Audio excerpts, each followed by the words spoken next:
Welcome to Fight or Flight, a podcast about misophonia. I'm your host, Shane Fame Alexander, and here's my story.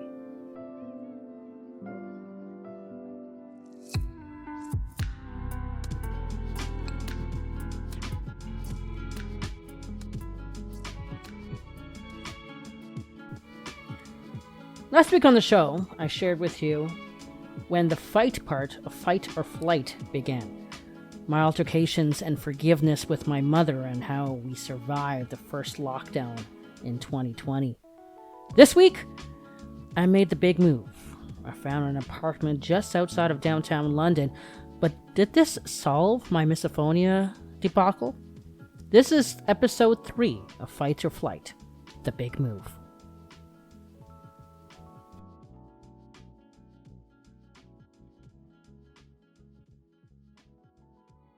The apartment hunt in London, Ontario was getting hopeless. I did move out for technically a month, but it was really only for a couple of weeks. It was in a house down the street from my mom's place. I had roommates, but it just didn't work out. So I opted to move back home. I needed to find somewhere else to live. I came across an ad. It was offering a basement apartment in East London for way cheaper than the other apartments we were going for in the same area. 2 bedrooms, living room, nice-sized kitchen. I jumped at the opportunity. It was in the basement of a commercial building. The business above is a massage studio owned by a woman that used to give me massages. She even appeared on one of my first episodes of Shower for the Soul back in the first season. So yeah, we knew each other. I asked her to put out a feeler with the landlord. She did, and I got a tour. The following week, I had the place. Pretty cool, huh? I moved in on October 26, 2020. Life was good. My work schedule was Wednesday to Saturday. I worked from home, doing retention for a few CBD companies in the States. I worked evenings, so my job kept me distracted, and I had some fun with it. But more on that in a second.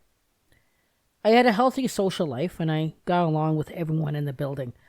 November and December was me just getting acquainted with my new place and my new life. I was learning about myself and the quirks that I never knew I had. Mom would come by once in a while to take me grocery shopping. I'd clean the apartment on my days off and then go out in the afternoon. It was a simpler life. But back to work. The company was a startup. They had a young owner and the whole staff lived in British Columbia. We'd communicate through using Skype. Things were good for the first few months until they gave me a project to work on that I didn't really want to do. See, the client seemed very shady to me.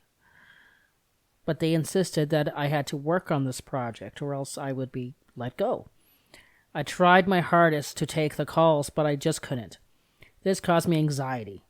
It got me so bad that I had a couple of panic attacks during my shift. They got annoyed and I was getting frustrated. Not good.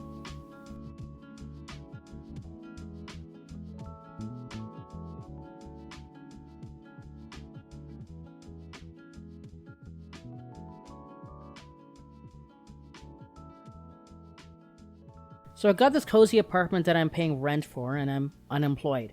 I spoke to the woman upstairs that owns the massage studio. I ended up doing some administration and social media work for her. She paid me cash. That got me by for a while. It was also fun, and there were not too many hours. We hung out a lot. We'd grab coffee and we'd either go to my pad or hers and talk about work and life.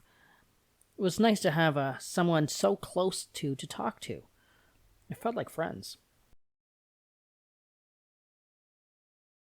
But it wasn't all good all the time. We had arguments on what we should be doing with her company.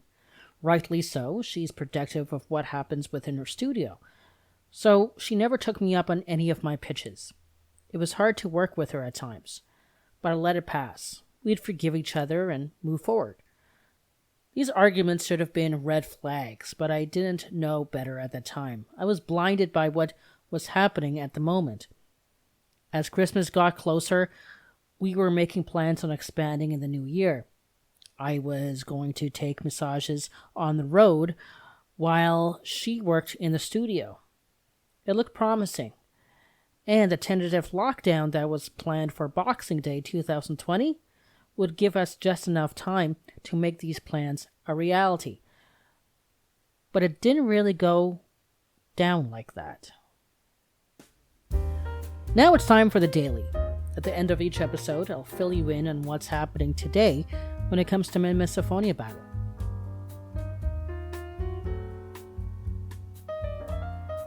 I'd like to thank everyone that has been giving me such wonderful feedback on the show thus far. I'm having so much fun creating these episodes, and I really do appreciate you guys listening to my story. Now, I was talking to a friend of mine last week about my last episode on my relationship with my mother. I told her that I think the reason why Mom took so long to truly understand what I was dealing with when it came to my misophonia is that misophonia isn't a thing. She'd blame my drinking, my anxiety, my depression, even the drugs that I wasn't even taking. Why? Because these things are tangible. They're a thing. You can get medicated for them. Doctors can heal these things. Misophonia isn't diagnosable. It isn't a real thing yet in the medical world. Mom needed something that she could get facts about and feel comforted in the fact that I can be treated for it. It took me a long time to realize this. Now, it wasn't that she thought I was lying or that I was misleading her with what was happening in my head.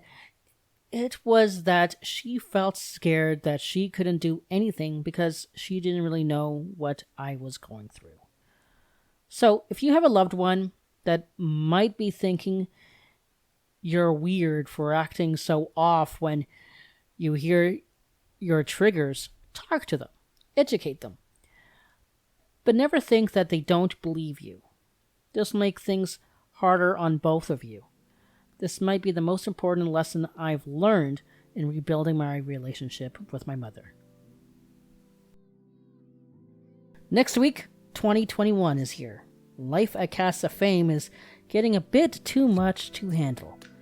The sounds return, and my working relationship with the studio owner goes dim. Thank you for checking out this week's episode of Fight or Flight. I shared my story with you this week. If you'd like to share your story with me, please drop me a line. You can reach me at hostshane@gmail.com or find me on Instagram at ShaneFameCom or FameFriends. On Twitter, it's FameFriendsPod. And search Shower for the Soul on Facebook.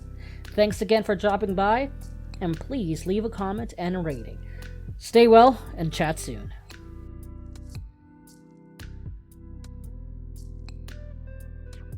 This has been a Fame and Friends production.